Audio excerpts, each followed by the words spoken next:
Nazdar všichni. Pozdravujem opäť z ďalšej pláže. Volá sa Pantai Gebeng. No a ukážem vám hneď tu na jednu zaujímavosť. Motorečko stojí tam za mnou. A Beachfront Homestay. Čiže to by malo byť homestay, ktorý sa nachádza na pláži. No a dívaj tu. Tak, a už som homestay. Dobre, nie? OK, rýchlo to pozrime zase. Pozeraj, tu sa dá jazdiť normálne so skutrom. No toto tiež zvláštne. To je ako, že dievča alebo mladá dáma a 3 deti. Alebo všetky 4 sú deti. Teraz hádam idú nasadnúť všetci na tú motorku. No a pozeraj tu, pláž široká, že? No, ale to je preto, lebo je odliv.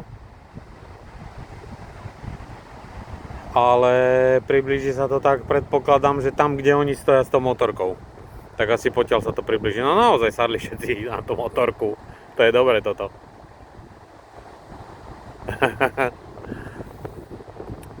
No vidíš, pár ľudí, však no, smeti vidíte, koľko je tu? Ale no, nocovať by sa tu dalo, podľa mňa. Myslím teraz v stane, hej? A ja si ešte odkračam tam ďalej. Tak oni normálne fakt sadli všetci 4 na tú motorku a vozia sa po morskom dne. Lebo potiaľ to je podľa mňa to more ráno, do obeda. No a dívaj sa, úplne k moru. Pecka. Perfektní sú.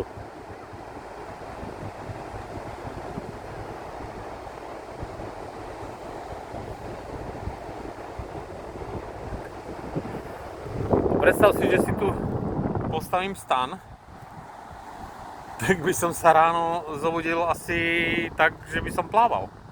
Aj s tým stanom. OK, podľa mňa pekné. By som sa tu dokázal aj kúpať teraz. OK. Pekná plášak. Čaute.